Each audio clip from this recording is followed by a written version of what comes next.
Hit ఉన్నవాళ్ళు, flop ఉన్నవాళ్ళు, కష్టపడేవాళ్ళు, కష్టపడని వాళ్ళు, బాగా డబ్బు ఉన్నవాళ్ళు, బాగా పేదవాళ్ళు, వీళ్ళంతా ఉంటారు. వీళ్ళతో నేను ట్రావెల్ చేయడానికే వచ్చా.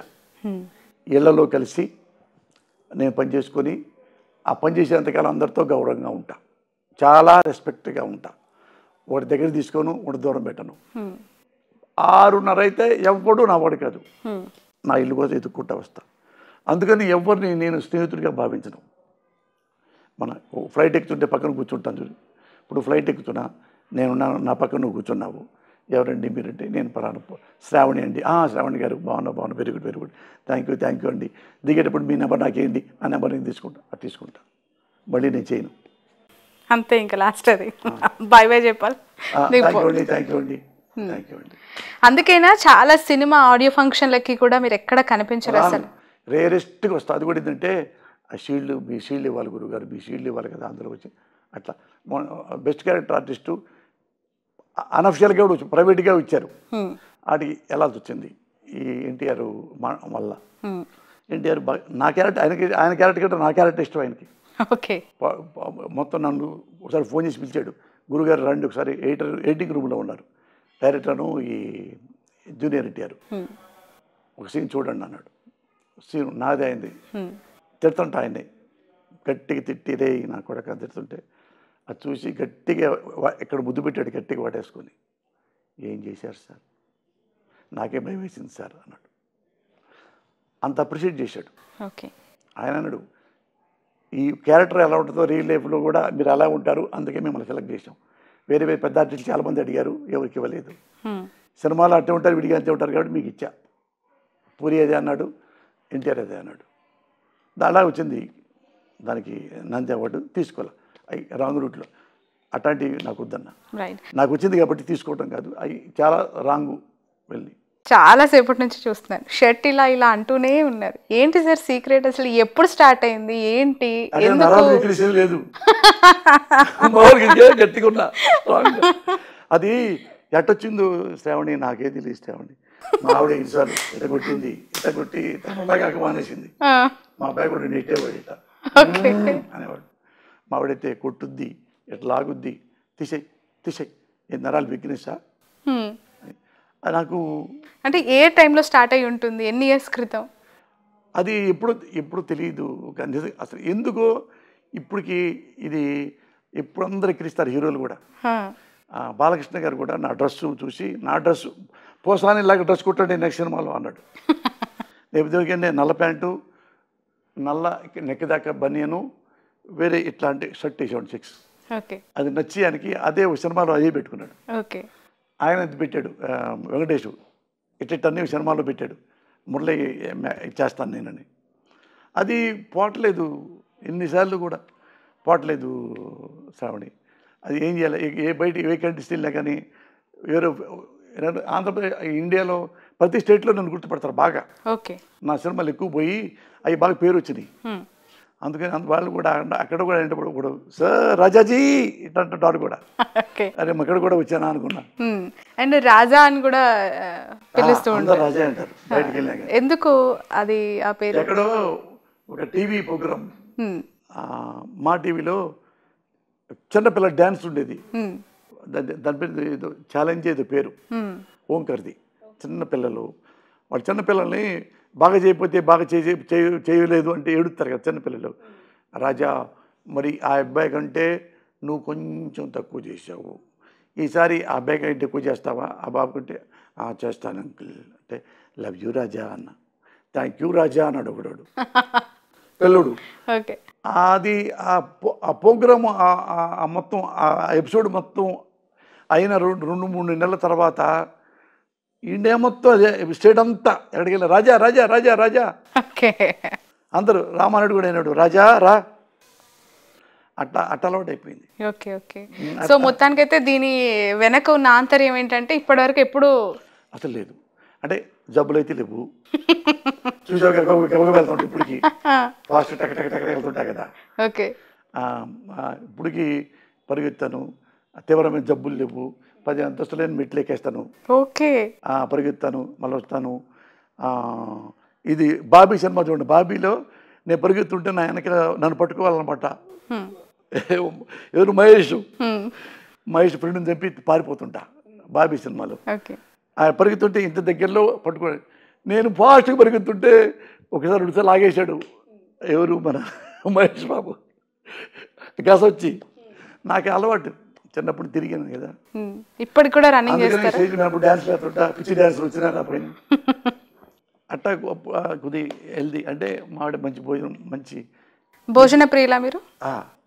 అంటే అన్నం బాగా తింటా, చికెన్ ఇష్టం, బిర్యానీ ఇష్టం, బాగా తింటా. అందరికంటే నా భార్య నా బిడ్డలు ఇష్టం. వాళ్ళ ముగ్గురు పోల్చుకుంటే నా భార్య ఇష్టం. మా భార్య అంటే మా అమ్మ ఇష్టం. ఇప్పుడు లేరు కాబట్టి ఉన్న భార్యని ప్రేమించాలి, ఎందుకంటే తిండి పెట్టేస్తానే.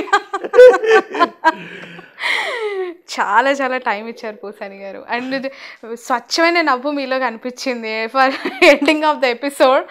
అగ్గి మీద గుగ్గిలం అయిపోయారు. ఓ మై గాడ్, ఎంత ఫైర్! ఇంత ఫైర్లో, ఇంత కోపిస్టిగా, ఇంత యాంగ్రీ మ్యాన్గా ఉన్నది ఉన్నట్టు చెప్తూ మీకు నచ్చిన లైఫ్ని రారాజుగా కొనసాగిస్తున్నారంటే శ్రవణి, అది ప్రౌడ్లీ ఐ కెన్ సే. ఆ మాట అంటే రారాజులాగా అంటే నాకు చాలా అంటే ప్రౌడ్ అనిపించింది. అంటే పేదోండి కదా ఒకప్పుడు, ఎమోషనల్ కూడా అవుతున్నారు. అది అంటే నువ్వు రారాజు అనగానే నేను ఎక్కడికో వెళ్ళా. అంతే నాకు అన్నీ అనుకునేలా జరిగినాయి శ్రావణి. నాకు నచ్చిన భార్య, నాకు నచ్చే విధంగా ఉండే భార్య కాదు, మీకు నచ్చినట్టు, నాకు నచ్చినట్టు ఉండే భార్య కాదు, నాకు నచ్చే భార్య. అలాంటి నా పిల్లలు అంటే ఏవి ఇంతవరకు నాకు దిగులు లేదు. ఎప్పుడు దిగులు కానీ, భయం కానీ, బాధ కానీ, ఇన్సెక్యూరిటీ కానీ అస్సలు లేదు. అది మా అమ్మ వలన వచ్చింది.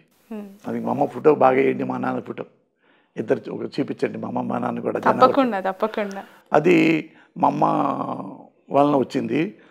అసలు నాకు ఇంక జీవితంలో ఆశలేం లేవు శ్రావణి. రేపొద్దున పుడికిన ఎవడైనా గొంతు కూర్చున్నా కానీ, చచ్చిపోయినా కానీ మా ఆవిడకి ఎప్పుడు చెప్తా, నేను ఎప్పుడైనా చచ్చిపోవాల్సిందే, కానీ నీకంటే ముందు నేను చచ్చిపోతాను. నీకంటే కొద్ది వయసు, మా ఆవిడకి 60, నా భార్యకి, నాకు 63. అది ఇన్ కేసు ఏమన్నా చనిపోయానుకో, సినిమా ఇండస్ట్రీకి ఎవరికి నా డెడ్ బాడీ చూపించమాకన్నా. నా వలన ఎవరి కన్నీళ్ళు పెట్టి అయ్యో సింపతి, నా చచ్చిపోతే డెడ్ బాడీ మీద సింపతి ఇప్పుడు చూపించకూడదు ఎవరు. నువ్వు కూడా ఏడవద్దు, పిల్లలు ఏడవద్దు. ఎందుకు ఇండస్ట్రీకి డెడ్ బాడీ చూపించవద్దు? నాకు ఇష్టం లేదు. ఎందుకలా అంటే ఎలా బతికిన పోసానికి ఇష్టపడలే. నా శవాన్ని చూడటం ఎవరు చూడటం, నా కుటుంబమే చూడాలి, నా భార్య, నా బిడ్డ. నేను చెప్పాను, నువ్వు ఏడవద్దు, పిల్లలు ఏడవడానికి వీలేదు. ఎవరికంటే ఎవరైనా దగ్గర బంధువులు వస్తారు కదా, వచ్చినప్పుడు వాళ్ళకి టీ ఇచ్చి, కాఫీ ఇచ్చి, నువ్వు నాతో గడిపిన ఈ 40 ఏళ్ళు 50 ఏళ్ళలో అది నవ్వుతూ చెప్పు. ఎలా చేసేవాడు నా హస్బెండ్ ఒకసారి, ఇలా అనేవాడు ఒకసారి, అలాగే ఏదంటే నేనే తిరిగి అన్నాను అంటే ఆయనే కాము కూర్చొని సారీ బాబు అని నాతో అన్నాడు. ఇట్లాంటివి చెప్పు. వచ్చినా ఏడిపించవద్దు, ఏడుతూ నువ్వు ఏడవద్దు, అయ్యా అయ్యా నా మొగుడు పోయాడయ్యా, ఇట్లాంటివి వద్దు. నువ్వు ఫీల్ ఉంటుంది, తెలియకుండా ఉంటుంది, గతుక్కుమంటావు, ఇదవుతావు. అందుకని నేను లేకపోయినా, నేను ఉంటే నువ్వు ఎలా ఉంటావో నీ కుటుంబం అలాగనే అమర్చేసా, అన్నీ అమర్చా. సడన్గా పోయాడే మా ఆయన, నేనేం చేయాలి లేదు, అన్నీ డబ్బులు కానీ ఇంకోటి కానీ, డబ్బులు మోసం లేదు, ఏమి లేదు, అప్పులు లేవు, ఏమి లేవు, అన్నీ పెట్టి వద్దు. నా చివరి కోరిక ఏంటంటే నేను చచ్చిపోతే నా పక్కన కూర్చొని ఎట్టాడు పుడితే ఆడవద్దు, కూర్చొని నా దగ్గర కూర్చొని పోయేదాకా నాతో నవ్వుతూ ఉండు. తెలియకుండా నా శవంలో కూడా మనసు ఉంటుందేమో, నీకేం తెలుసు, నా మనసు ఆనందపడుద్దేమో. చచ్చిన తర్వాత తెలియదు కదా మనసు ఉందో లేదో. ఆ మనసే ఆనందపడుద్దేమో, అందుకని ఏడవద్దు, పిల్లల్ని ఏడిపించొద్దు. ఎవడు మక్కి కూర్చున్నా కానీ ఏడవద్దంటేనే లోపల రండి అని పిలువు. ఏడవ్వము అంటే కూర్చోబెట్టి నా ట్రావెలింగ్ వాళ్ళ తెలియని ఉంటాయి కదా, అవి చెబుతూ ఉండు. ఆవిడే అయిపోయింది, ఆడకెళ్ళిపోయింది. తర్వాత ఫోటోలు ఇట్టు మనవి ఉన్నాయి కదా, మన బెడ్రూమ్లో నా ఫోటో నీ ఫోటో పెట్టుకో, ఇప్పుడు పెట్టద్దు. అంటే మీరు చెప్తున్నవి మాట్లాడుతుంటేనే నాకు ఏడుపు వస్తుంది, కన్నీళ్ళు వస్తున్నాయి.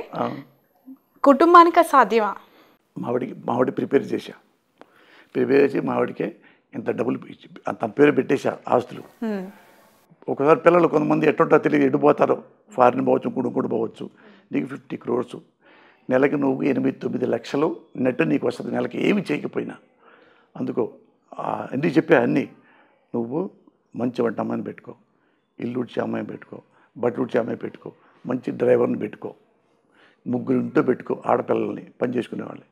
సపోజ్ నువ్వు హాస్పిటల్కి వెళ్ళాలి, వాళ్ళతో కారు ఎక్కు, హాస్పిటల్కి వెళ్ళి వచ్చేయి. వాళ్ళతో గుడికి వెళ్ళాలి, వాళ్ళని తీసుకెళ్ళిపో. నువ్వు ఏడన్నా సపోజ్ తిరుపతి వెళ్ళాలి, నీకు ఉండే పని అమ్మాయిని తీసుకెళ్ళు, ఇద్దరిని, వాళ్ళు కూడా ఇంట్లో ఫ్లైట్లో తీసుకెళ్ళు, ఆడ పెట్టు, నీ రూమ్లో పడుకోబెట్టుకో, వాళ్ళ బిడ్డలాగాక అట్లా ట్రావెల్ చేయి. గుర్తొస్తుంటా కాబట్టి నవ్వుకుంటా ఉండు, అలా చేశాడని చెప్పి. ఏడుతున్నావు అనుకో, ఇక నీకు నేను బ్యాడ్ లైఫ్ ఇచ్చినట్టు, వెరీ బ్యాడ్ లైఫ్ నీకు ఇచ్చాను అనమాట. అందుకని ఎప్పుడూ చేసినప్పుడు నవ్వుకుంటూ ఉండు.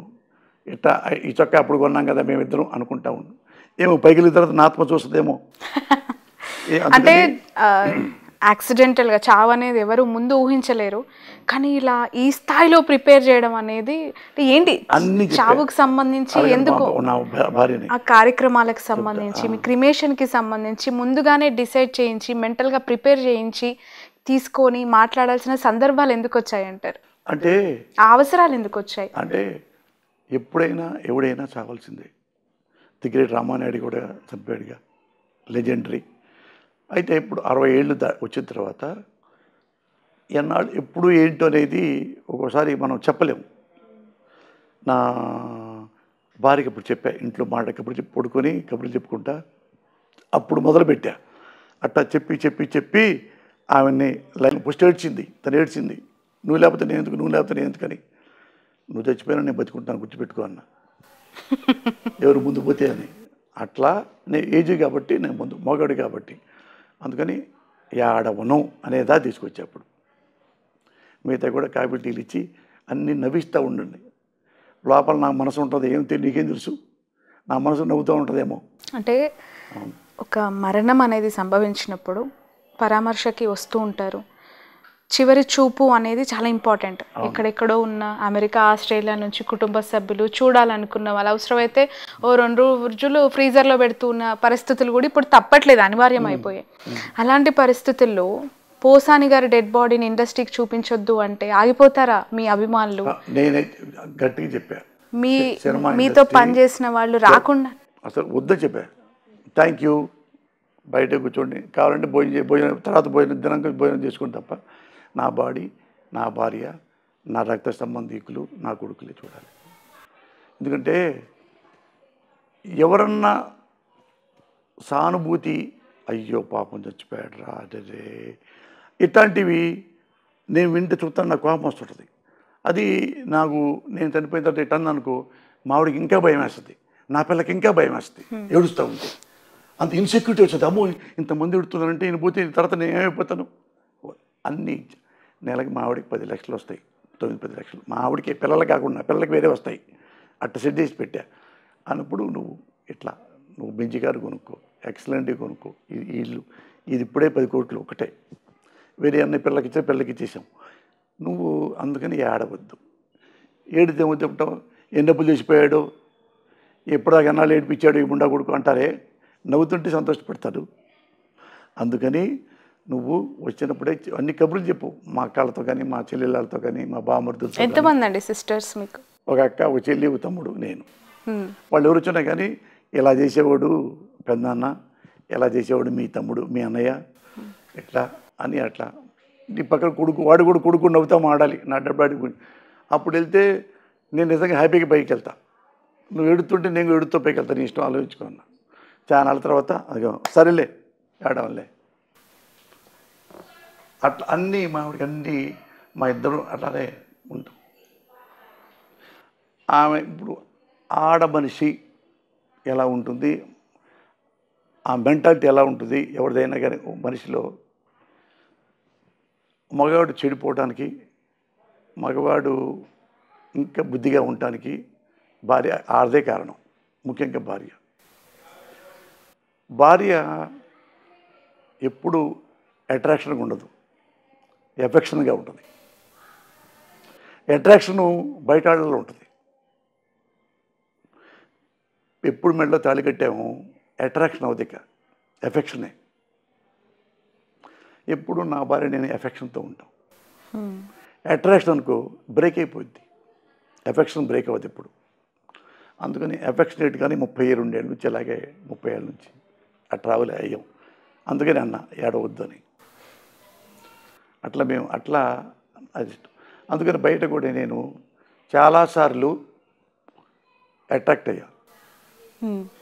అట్రాక్ట్ అయితే ఇట్లా మనం వీళ్ళతో ఇల్లీగల్ కాంటాక్ట్ పెట్టుకున్నాం అనుకో, దొంగచాటుగా, రేపు మావిడి తెలిసింది అనుకో, అదే పని మావిడి చేస్తే నువ్వు ప్రిపేర్ అయితే ఓకే, వాళ్ళు ఎవడు ఎట్టపోతే నాకెందుకు, రోజు ఒక అమ్మాయి అనుకున్నావు అనుకో, నీకు మొగతనం ఎలా ఉంటుందో ఆడదానికి ఆడతనం అలాగే ఉంటుంది. You should not forget that. తాళిపుట్టి కట్టకూడదు అప్పుడు. నీ మెంటాలిటీ రోజు ఒక అమ్మాయి. నేను అట్రాక్ట్ అవుతా. ఎంతవరకు అయ్యానంటే నా కుటుంబం నాశనం కానంతవరకు, నా జీవితం నాశనం కానంతవరకు, నా భవిష్యత్తు నేను మాడతా, షేక్ అండ్ ఇస్తా, హక్ చేసుకుంటాం. సినిమా ఇండస్ట్రీలో ఉండేది కాబట్టి. కానీ ఎంతవరకు వెళ్ళి 99% 100% అమ్మో అట్లా ఉండాలి అంటే నేను, ఎందుకంటే వామో నేను ఎలా తిరిగితే ఇంటూ ఆడాళ్ళు తిరుగుతారా అని లెక్క కాదు. మన్ని మనస వాచ అన్నీ నమ్మేసింది.